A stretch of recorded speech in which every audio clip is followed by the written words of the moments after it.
A cultura é um dos mais preciosos instrumentos de democracia. É um canal de expressão plural que permite a convivência de diferentes vozes, histórias e visões de mundo.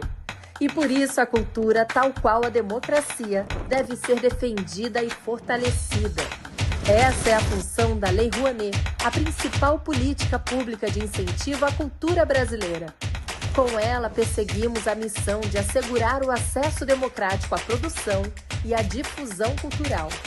Ao longo de mais de 3 décadas, a Rouanet permitiu que inúmeras iniciativas culturais, antes inviáveis, ganhassem o mundo. Revelou histórias, preservou tradições e transformou vidas. Lei Rouanet, há 33 anos, tornando a cultura brasileira mais plural, acessível e democrática. Casal de dançarinos se olham sorridentes. Uma banda orquestrada para de tocar. Logos: Lei Rouanet, Ministério da Cultura, Governo Federal, Brasil, União e Reconstrução. Onde tem cultura, a Vale está. No poder criativo que nasce dos palcos, orquestras, das artes, das ruas e dos museus. Na valorização das diversas identidades brasileiras e na preservação de memórias. É valorizando a cultura que crescemos e evoluímos juntos. Instituto Cultural Vale.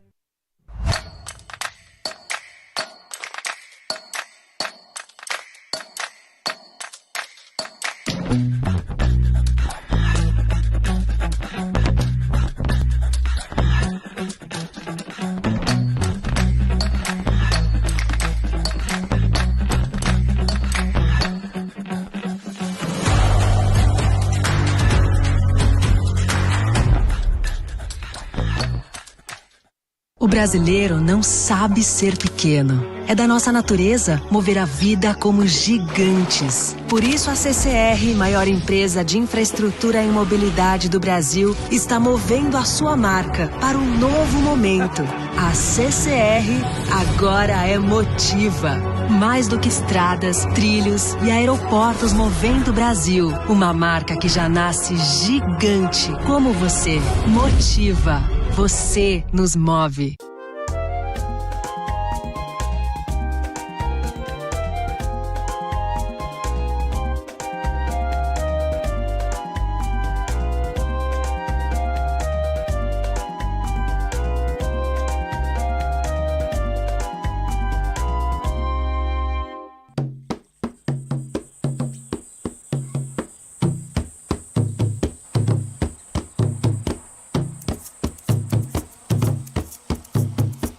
Ele é uma manifestação e ele tem um porquê dele ter nascido, né? Ele nasce num contexto da escravidão, né? E ele nasce com a principal função, que é a de libertar, e que hoje ele continua com essa mesma missão, né? Porque as amarras, as correntes, elas são de outras formas. Esse trabalho de se autossustentar dentro do nosso território, que a gente já faz trabalho, já somos, mas cada vez mais reafirmar isso para a nova geração que aqui está, sem destruir a mata, respeitar o tempo da mata, auto-beneficiar com cuidado, né? E saber que lá atrás o tucano não estava aqui mais, né? Algumas aves não estavam aqui mais, hoje está no quintal cantando. Por isso o agroecológico, você tem que pensar. Em toda a atitude que você tem que pensar. A gente não só, a gente linkou plantar o jussara, mas outras árvores, madeira de lei que estavam em extinção, dentro desse projeto também a gente começou a reflorestar todas as nossas áreas. Hoje essa área dá renda para nossas casas, né? Tem um produto natural, tem uma fruta, um cacau, tem o cupuaçu, tem o cambuci. Isso para nós é conhecimento. E hoje a gente está resgatando esses conhecimentos. Lá na mata da Jurema, eu vi uma capivara. Ela estava bem comendo a semente da jussara. A semente da jussara. A semente da jussara. Ministério da Cultura e a Associação Casa Azul apresentam 23ª Flip, Festa Literária Internacional de Paraty. A Flip conta com o benefício da Lei Federal de Incentivo à Cultura, Lei Rouanet, PRONAC 235060, e possui acessibilidade para pessoas com deficiências física, visual e auditiva. Tem patrocínio Jequitibá do Nubank. Patrocínio Figueira da Vale. Patrocínio Guapuruvu do Itaú e da Motiva, por meio do seu instituto. Patrocínio Cedro do Sesc, da MAC Móveis e de O Globo. Patrocínio Araribá, da Globo Livros. Apoio institucional da Prefeitura de Paraty, Governo do Estado do Rio de Janeiro, IFAM, Instituto do Patrimônio Histórico e Artístico Nacional e Museu do Território. É uma criação e realização Associação Casa Azul e Ministério da Cultura, Governo Federal, Brasil, União e Reconstrução. Flip, o encontro da literatura com a cidade.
So I want to open up this session quickly by thanking the Flip team, because we we're off the script now, and they were sensational. The people, the architecture, the auditorium, everybody pitched in to make this a wonderful event with some last-minute changes. Then I wish to say that the last two roundtables, I don't know if you attended, go back onto YouTube to watch them. They were incredible sessions.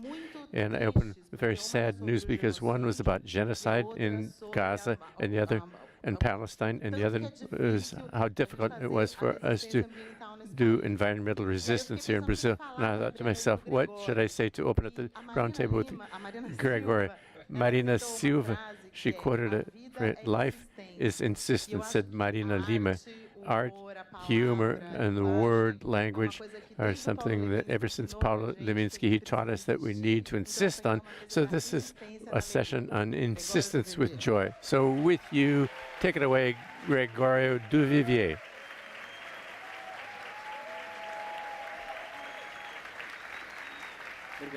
Thank you.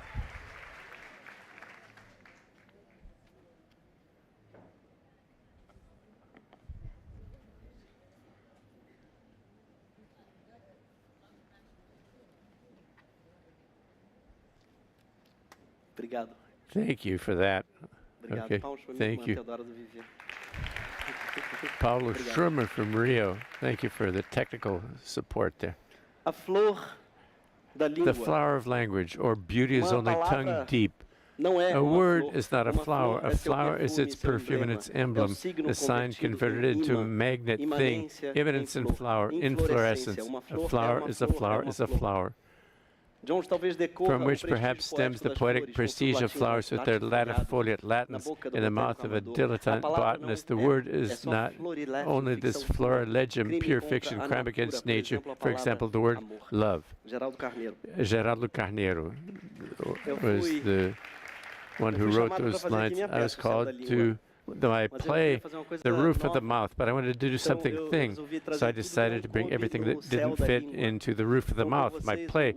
So with you, the limbo of language, and play on words with tongue and language, beginning with gu, the poor Jacu, the Jacu could not enter heaven. The word doesn't help. Jacu, it rhymes poorly. And there's also slang. Jacu, Jacu is tacky. It's Jacu. But the poor Jacu has another name. His scientific name is Penelope Obscura, a drag queen's name, rather. During the day, he's Jacu. At night, he's Penelope. In the evening, he's Penelope Obscura, the scientific name, the gender and species of Jacu. Kiki. Boba. Boba.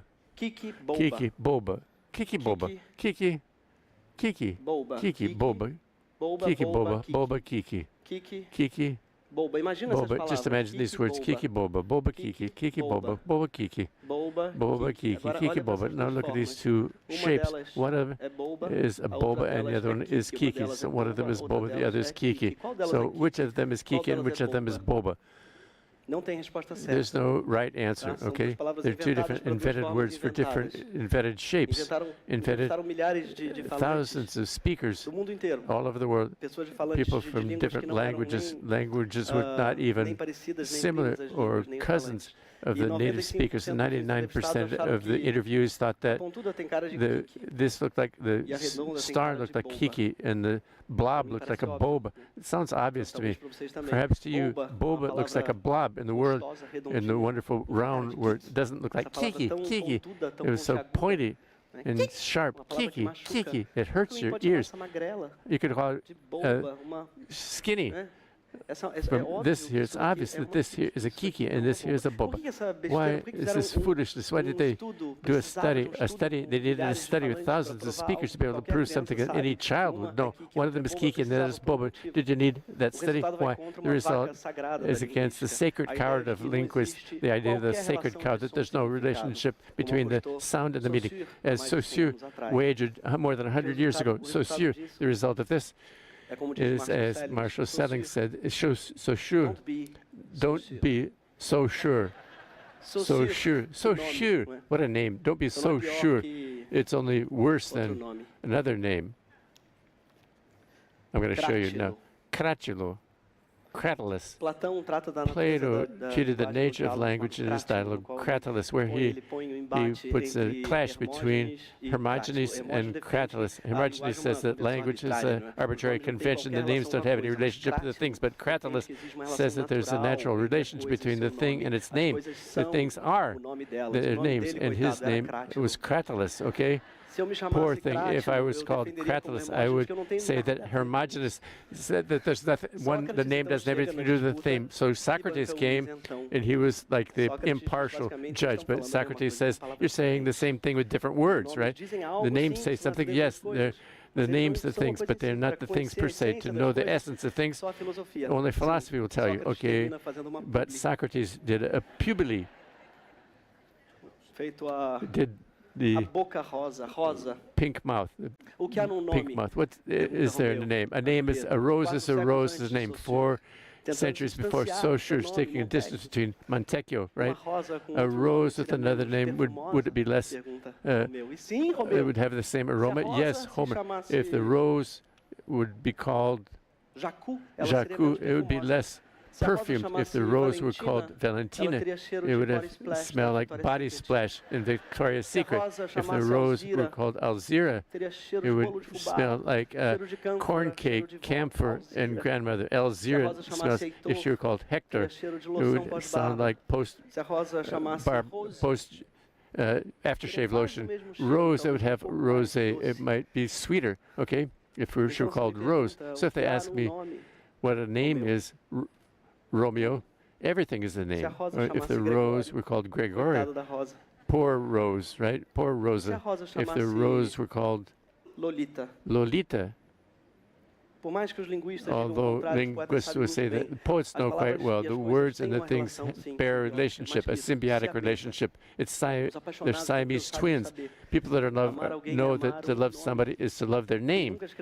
Someone who's never written their index finger on the shower, they never loved anyone. Writing the loved person's name, the name is intimately related to the thing. Lolita, it begins with Lolita. Nabokov, the tip of your tongue, with the roof of your mouth, to trip, and the third against the teeth. Lolita, as Nabokov said, when a person leaves, what is left? This is a name, just Lolita. As someone said, take it. You can keep my name. You can't have the rest of me. My ancestors said what to us? A name, a name. When they left a name, okay, when they did, everything that we leave behind, if they leave something, it's just a name that our ancestors leave. In their tombstone, in your birth certificate, if you're a general on a street, the poor street, because they have a general's name. Okay. Convescote, a picnic, a word that was born from the head of a person, Castro Lopez. A picnic, an optician invented words. He was a neologist with the, pardon of my, didn't stick, these words, most of them. Castro Lopez hated foreignisms. But he knew that it didn't suffice to ban them because he would create a vacuum in the language, so he dedicated himself to create replacements for foreignisms. His faders, for example. Ludopédio for people that played football, or nasóculos to replace pince-nez. You didn't have to replace pince-nez because nobody used pince-nez anymore. The rare successes of Castro Lopez, 4 successes. He was the one that invented convescote, or picnic, to replace picnic, and this was a half success because nobody uses convescote for picnic and nobody holds picnics anywhere. Bathrobe for peignoir. Menu to replace menu, and estreia to replace debut. That's why I don't think of him as a fader. The opposite, I think of him as a demigod. He could interfere not only in the world, but in the words, which are the source code of the world. The words are part of the select group of projected words. Words like Brasilia, that came from somebody's head, these words, like Brasilia, right? Words that weren't born from coitus of the two, they were a laboratory experiment. They were born from a laboratory experiment in somebody's dream. My favorite word is estreia, for debut. I haven't overcome yet taking the accent off in the last spelling reform of the Portuguese language. So there's still an accent there on E. I haven't overcome the circumflex accent. Vo, there was a swallow flying over it. They killed the swallow that flew over vo, which means flight in Portuguese. Vo doesn't have an accent anymore. Like it was overbooked, that flight, right? The vo. They removed all the accents from the flight. Oh, from vo. I can't remember. Va. There's a word missing from Castro Lopez for overbooking. Suprasítio, or over-citation. Laying. There was a book, an open book on top of it. Read. You read. It's been removed, this circumflex. In 71, I think, in the last reform. Joia, jewels. There was a earring. And grandfather, avô, thank God, he still has his hat. Avô, the grandfather, he still has his circumflex hat. He's never worn a hat again. In 1971, he no longer wears a hat at the same time that men stopped wearing hats, right? He lost his hat, right? In the same time, his gosto lost its hat, its taste. spices. I don't like the sauce without the spice of ghost or taste. There's a film called Cherry Taste, The Taste of Cherry. I love, it's like when you see it in the movies, or worse, that the taste of blood. People that love blood, they open up all the vowels and they took all the hats off the words, the circumflex hats, dry, seco, dry. They removed the hat and it got wet, dry. Seco is dry in Portuguese. Pelo was they shaved. Just a minute. Pera is pear. Nobody heard. It lost its last appeal. Pear. Fortunately, Boné cap still has its little cap, right, with the accent of the cap. But the worst thing for me is the demise of hyphens, tomara que caia, like a strapless vamp dress. The hyphen made all the sense. It was the hyphen that prevented the strapless dress from falling, right? I hope it falls is the word name. So they took the hyphens out. I love this word, tomara que caia, as one single word with hyphenated word. Hopefully, we still use the preterite with pudera, hopefully, and I hope that it will fall. It's only, it has that non-subjunctive. Hopefully it will fall. In Portugal, it's less poetic. They call it kai for a strapless dress. They're perverts, the Portuguese, right? Drop that dress, okay? It's a desire for us. I hope it will fall. There's a desire embedded in the word. In the Portuguese, say kai. Drop those straps. In other words, are baptized like this. They're called I hope they die, right? Or a person, a boar in a party. I hope they leave. And another party, I hope they stay. Enxaguar, or dry. Miguel Araújo, a Portuguese friend of mine who knows he has an obsession from obsolete words. He came to tell me a story about a word which only existed in the shampoo, bottles of shampoo. What's this word? Enxaguar, rinse. It's a beautiful word. Enxaguar, rinse. Enxaguar. I've never seen enxaguar except in shampoo bottles. I had to tell him the most common word in the world is as common as the act of rinsing your hair, right? It's enxaguar. That's why the figure, it's on the shampoo bottles, because it's probably written in Brazilian Portuguese.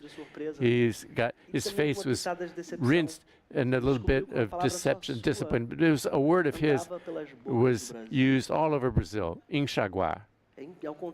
Unlike, he was so, you should be happy. He was jealous, as if he had lost, rather than thinking that he gained so many fans.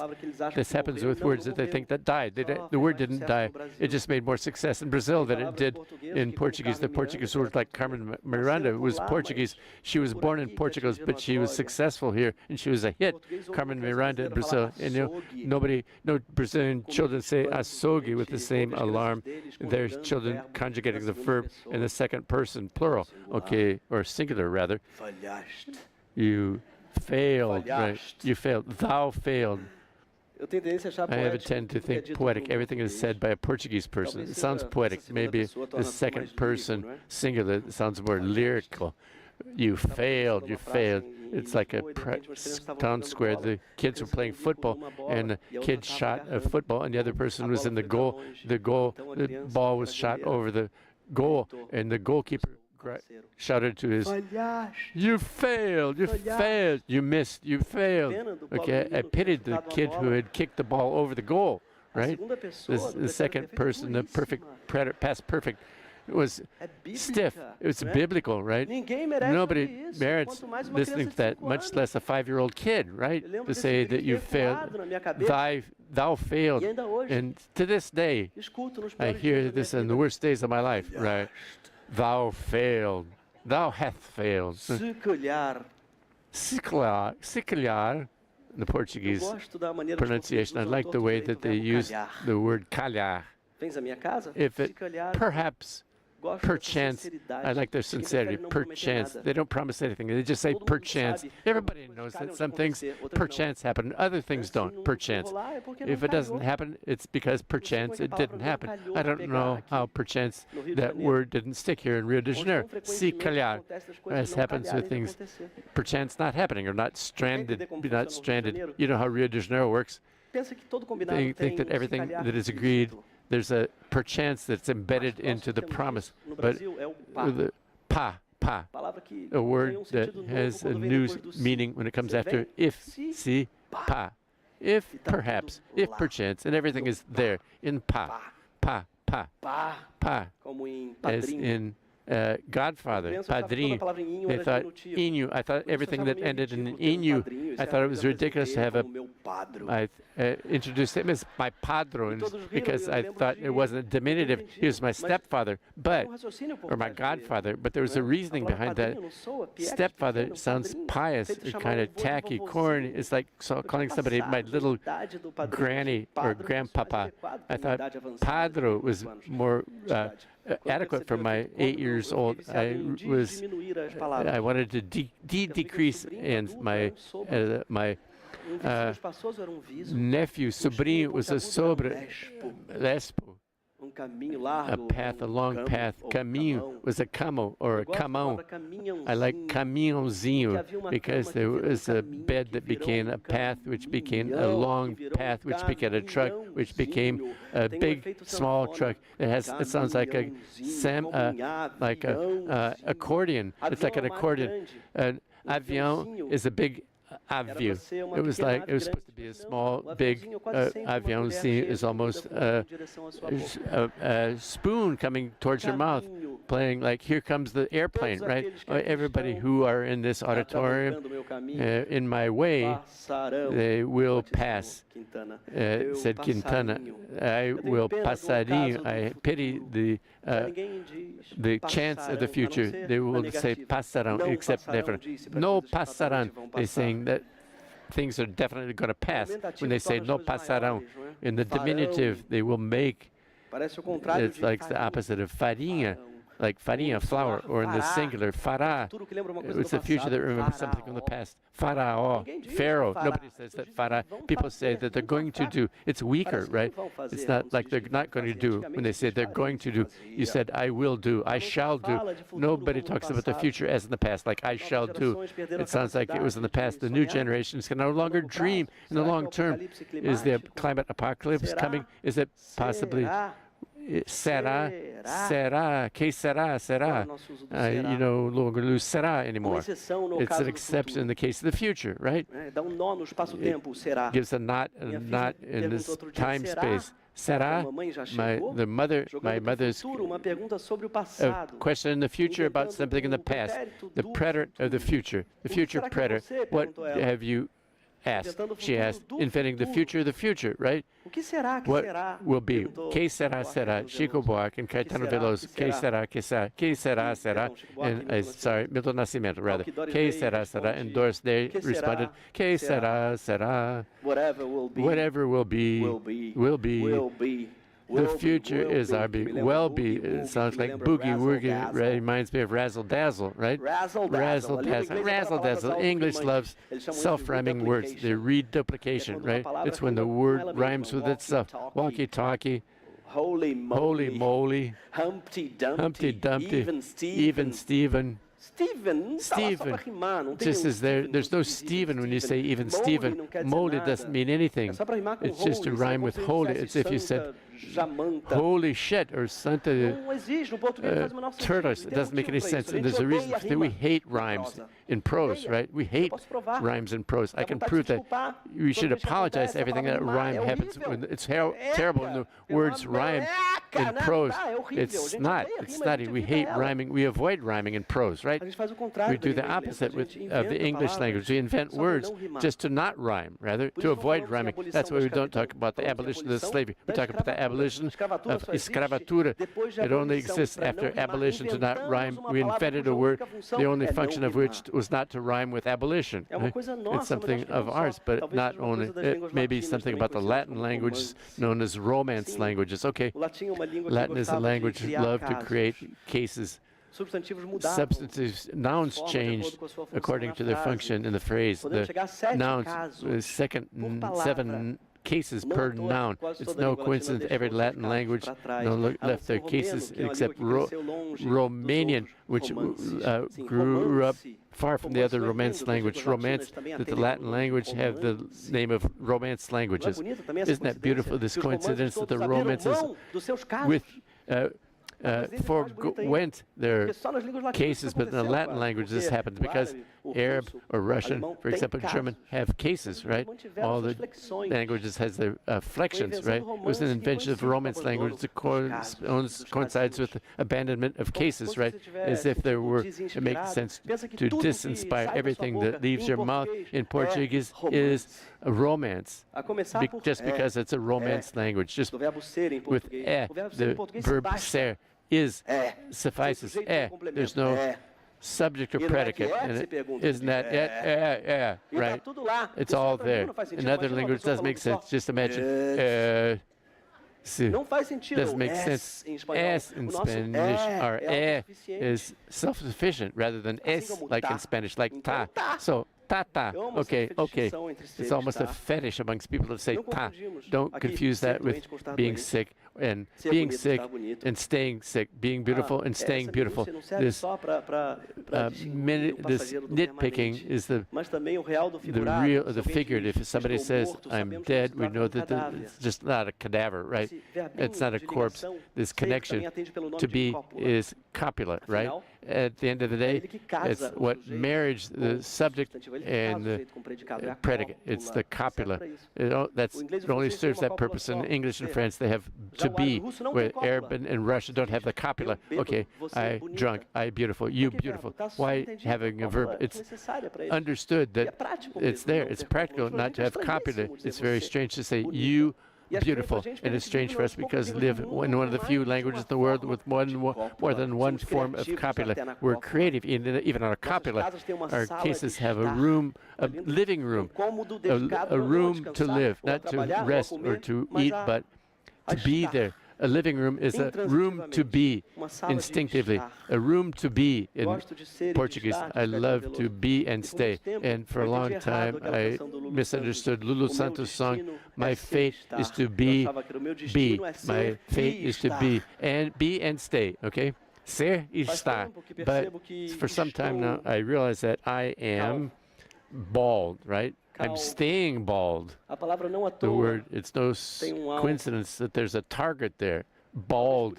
That is why bald people are the target of jokes. There's always a target in baldness. I'm bald on my forehead, right? But for some time, my forehead is growing higher. I remember the first time that I looked in a clearing in my hair. I went to the barber. You have a swimming pool of hair, but you can see the bottom of the swimming pool. You can see right through the water.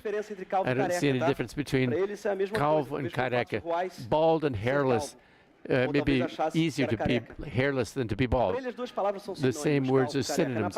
Hairless and bald. We say a person who is getting bald, that they're hairless, that they haven't completely admitted that they are bald. Maybe the implacable bald people, Kojak, Lex Luthor, Walter White, Alexandre de Moraes, the complete bald person, the billiard ball, it has nothing left to lose, right? Put a wig on the head of a bald man, he loses half of his strength, like Samson. In the contrary, put a wig on Alexandre de Moraes, and Brazil may not be a democracy anymore. If Alexandre de Moraes were to wear a wig, and unlike bald people, hairless are always, hairless people, bald people inspire fear because it's hairless is an identity, and bald is a state of spirit. That's the difference between ser and estar, to be and to stay, okay? And Ingua doesn't sound like a word. Ingua sounds like part of a word. It's like a joke of a word. The amputated part of the word, there's something wrong with it. It is just an ingua. It's the groin, right? Just like unguent. It started in the middle. Unguento. It's like it started in the middle of the word. Words, some of them sound like felpudo, velvety, right? I love to say, I like foreigners saying, Okay, they're funny as me when I have a godmother who is a translator here at Flip, and she's a more wonderful interpreter, but one day she confused. I thought it was delicious. She translated barbed wire by velvety wire. Isn't that beautiful? This image of velvet wire rather than barbed wire. A French friend of mine married a Brazilian man, and she met the husband's family at a dinner full of people. She just, her little cousin that was born, who was cousin in English, it's cousin for her. It was obvious, as it would be in Portuguese. She called everyone and said, "Who wants to see photograph of cozinho, my cozinho," which is asshole in Portuguese. And a little sausage. An Italian said that he'd like to watch.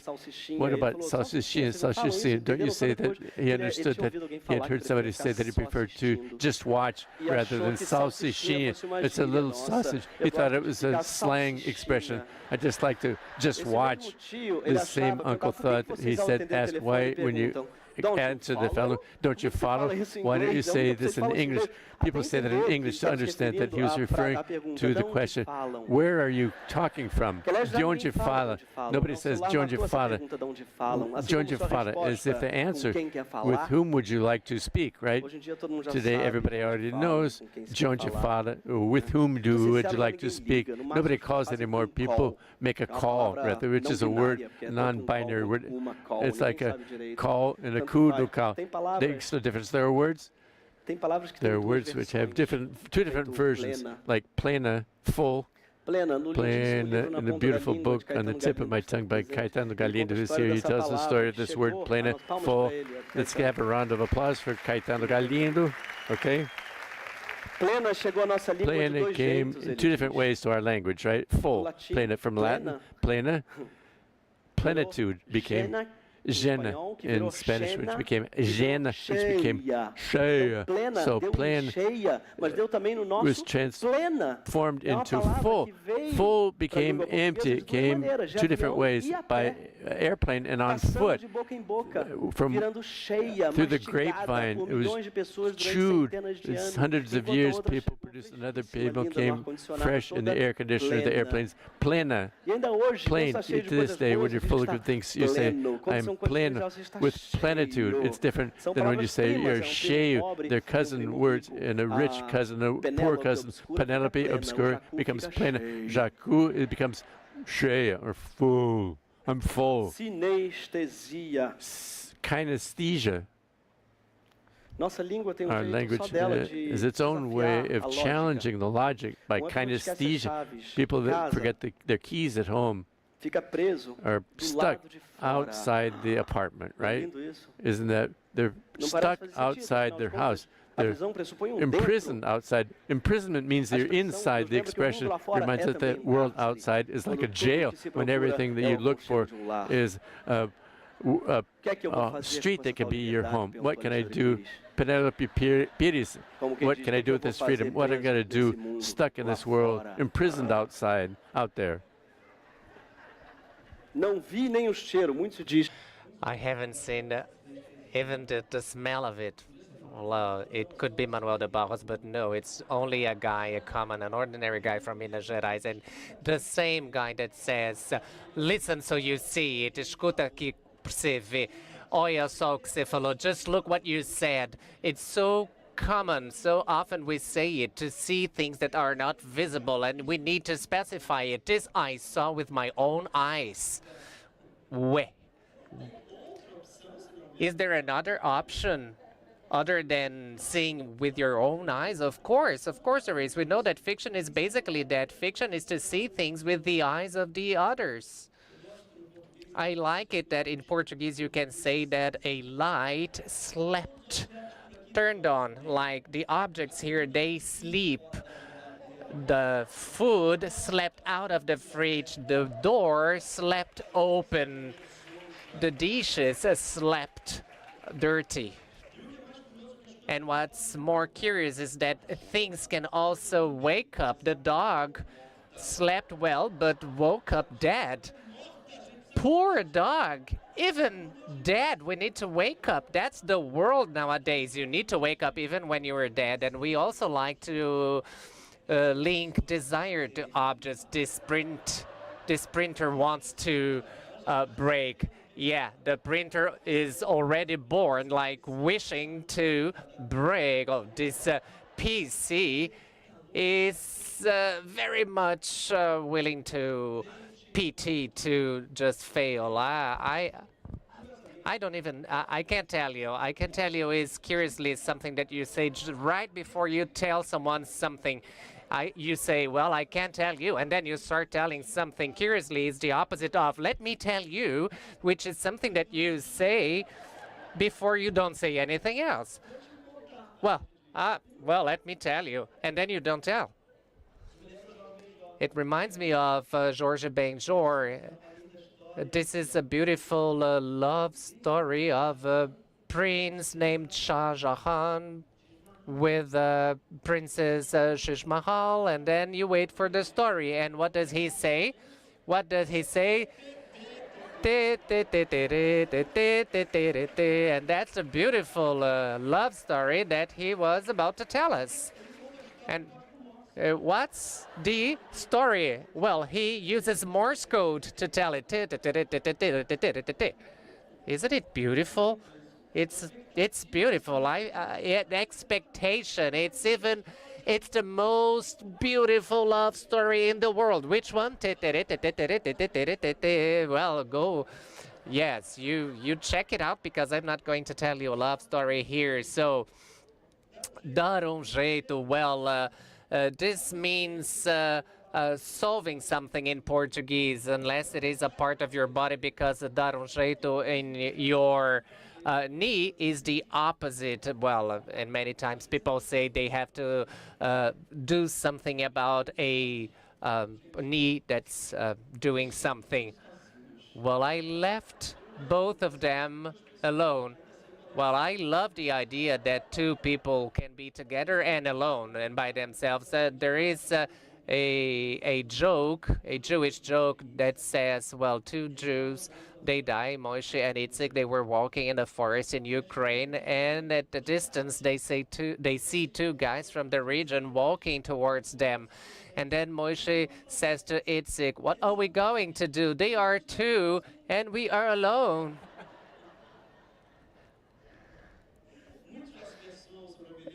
A lot has been said about there is, but it's over. But a little is said about I don't remember to forget it. This is a tautologic forgetfulness. It's forgetfulness itself, which is also known as happiness.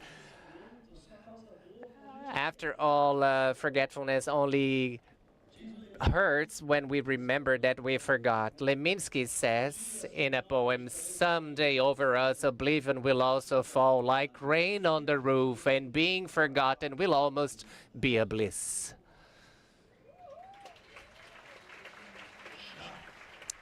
Já. Já. Já in Portuguese means now. Well, I drew a timeline here. So we have here já. It's the closest possible to now. Já is very close to now, but já já is in a while. And then logo comes after já já, but logo comes after logo, but before logo mais.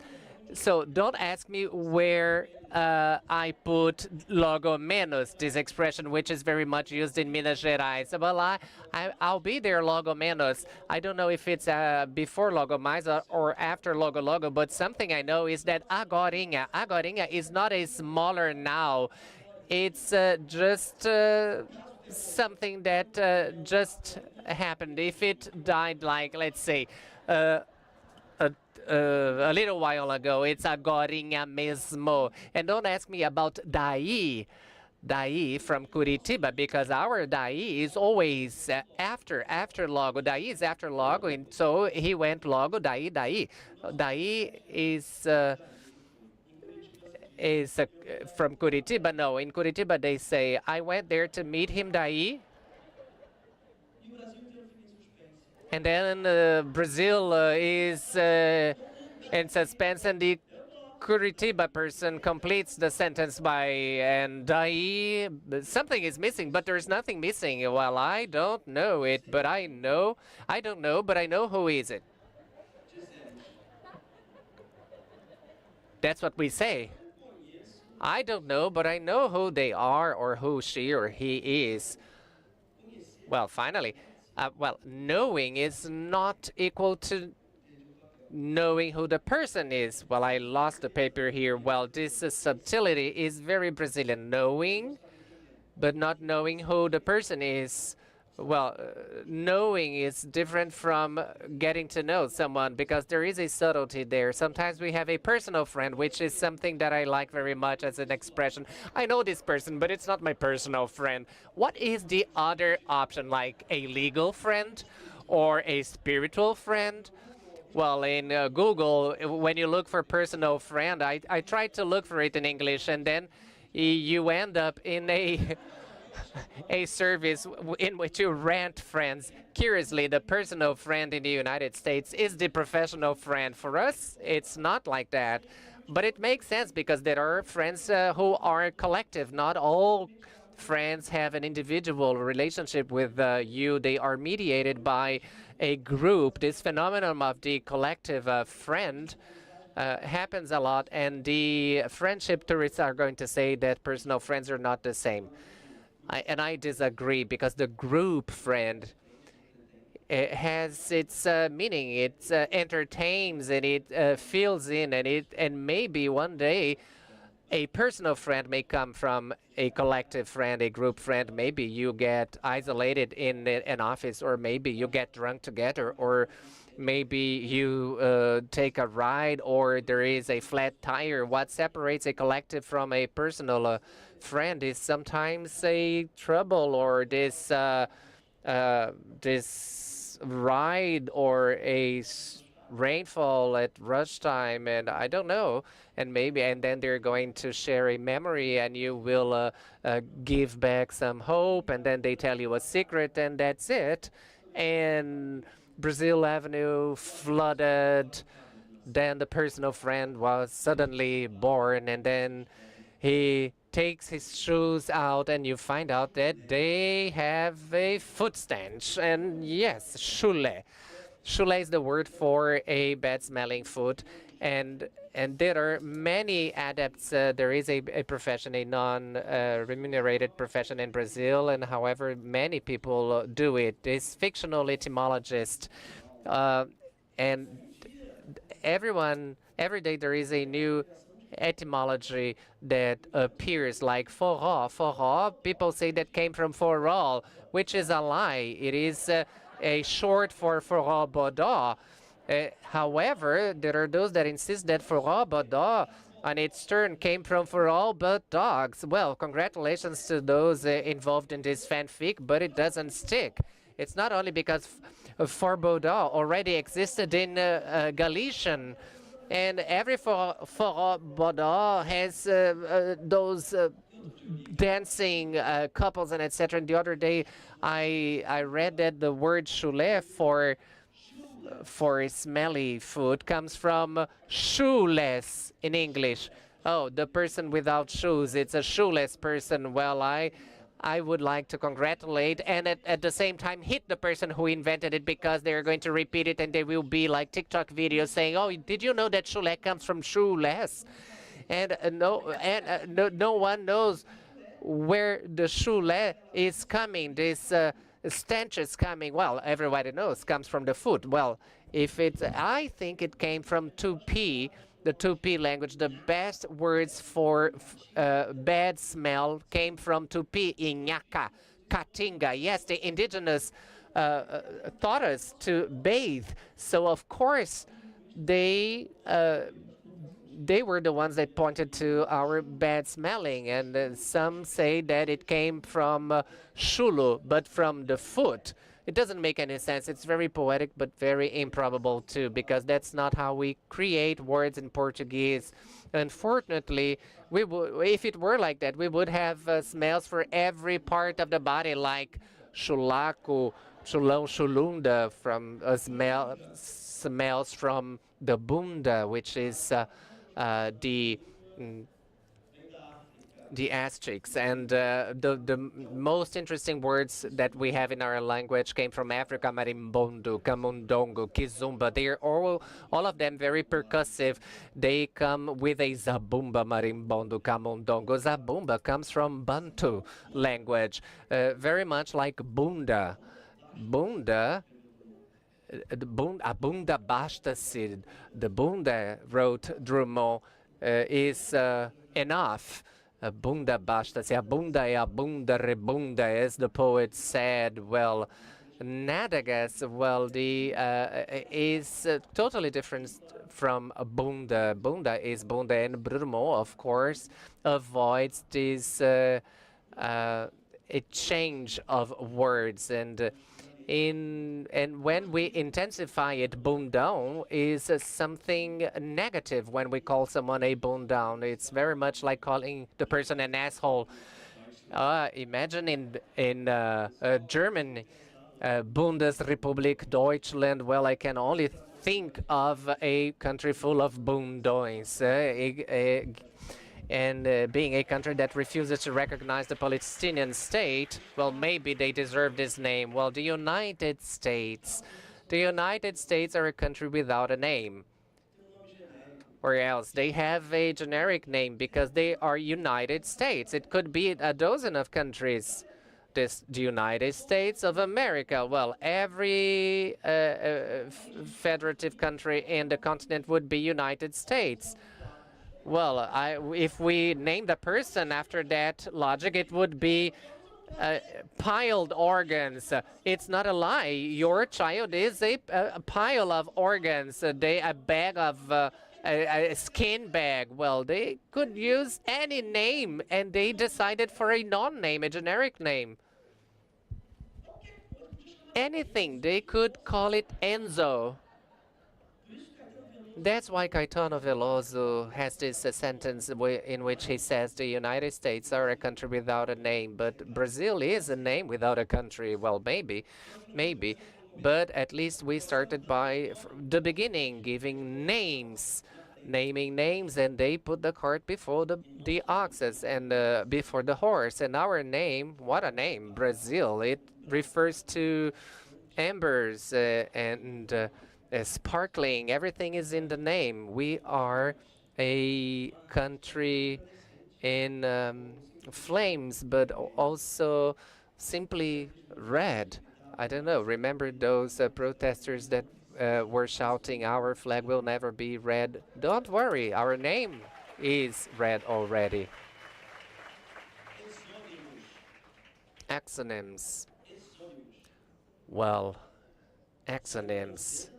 French leave in France is said English leave, sortir à l'anglaise, but in the United States is an Irish leave.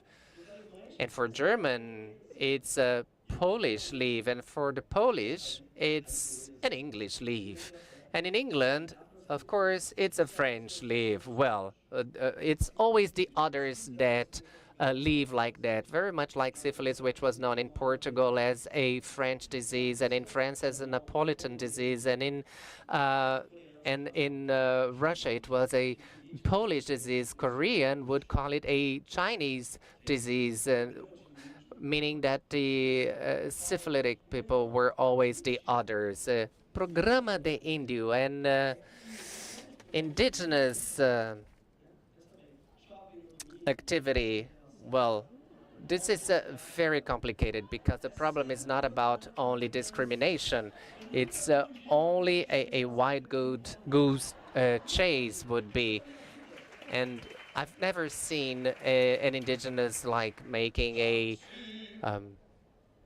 revelation shower or something like a baby shower for a reborn baby. Well, taxi. Well, the diplomat Sergio Correia da Costa collected words that he called no border words, words that were used all over the world, like taxi.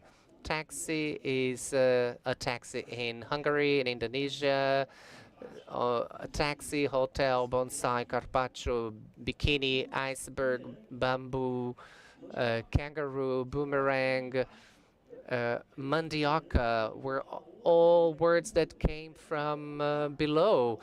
They are words that came from nothing, and they have a story of overcoming, like boomerang, and in the Maori language. And I think that the French language is the language with the greatest number of words spoken around the world. And affair, which has a sexual connotation in around the world, is only like business. Like it's only the Minister of Foreign Affairs. And this is a curious word because it is a very well behaved on the cell phone, but not so well behaved when it's outside.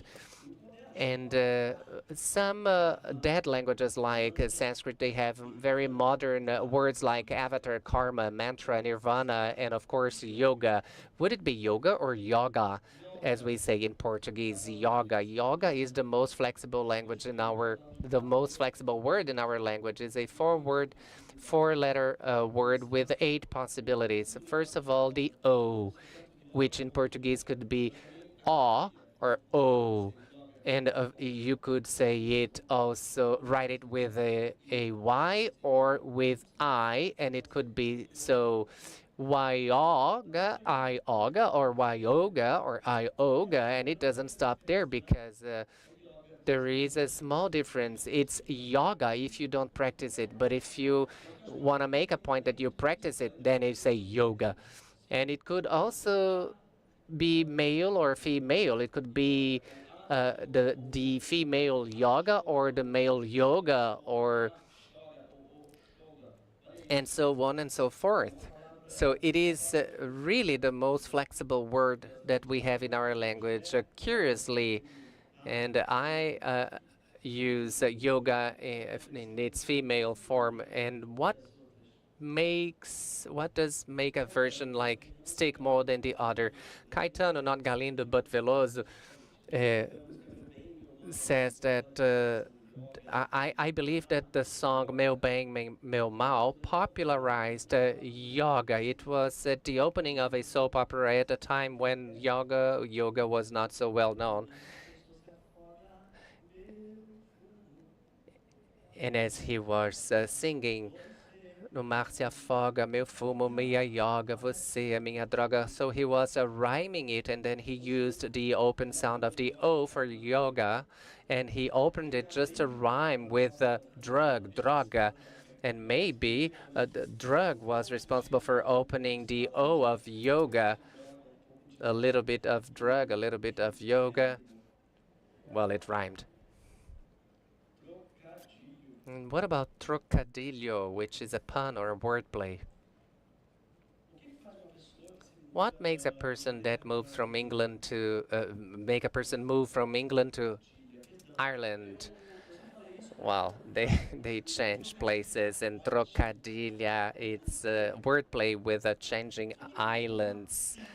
Why do you want to kill our uncle who says pa ver, pa comer? Because he ends our confidence in the fact that words are the things, or that they have any relationship with the things that they represent. The trocadillo, the puns, always remind us that there is no kiki booba. Every word is no more than blah, blah, blah, blah, blah, blah. These puns look like harmless, but they remind us that the sounds are random. Yes, your uncle is aligned with Saussure and Hermogenes, and he shakes every certainty you have. What's the relevant difference between England and Ireland? I was just trying to address some phonetic coincidence and reminding you that maybe phonetics is something random, and there is nothing in the word troca or ilha that refers to troca or ilha, which would mean like change or island in Portuguese. And unfortunately, Castro Lopez did not replace those words. And your uncle will remind you that nothing means nothing, and things are untouched by words, and we are wandering in the randomness of the phonetic chaos with an absolute lack of sense, and people like trocadillos, these puns or wordplays. What about Gregorio? Everything starts by a name. I was born with this name, Gregorio, that smells like camphor. A name that doesn't fit a kid. Doesn't sound like a kid. I had to become Gregorio, right?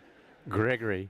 If I had another name, I would not stop to think of the name of things, right? If I had some other name, they gave me a name that alarmed me and startled me, so I began to mistrust my name and suspect the names of things. If I hadn't chosen my name, the things did not choose their own names. Nothing chooses its own name, right? Things don't choose their names. The names were invented, but it's the name that invents the thing, right? And this may be inspiring or frightening. We can inaugurate new worlds with a word. And I can't, although I want to thank some names here that are here this evening. I could not finish my sister, Barbara Duvivier, my sister, who operates this much better than the Antonio Matos, Ali Santana, the editor, and Luciana Paz, the director, Giovanna Nader, who is the most beautiful name of the world, Ana Lima, Cecilio, Galilea Estrela, Carlão, everybody in the production here, and Gal, but especially perhaps all the interpreters, because of the ungrateful work of translating this talk. Let's have a round of applause for the translators for the daunting task of translating all this into English, and also, of course, all of you who were like salsichinha, just watching, salsichinha, the little sausage. Have a great week, a great weekend, and a great Friday and a great weekend.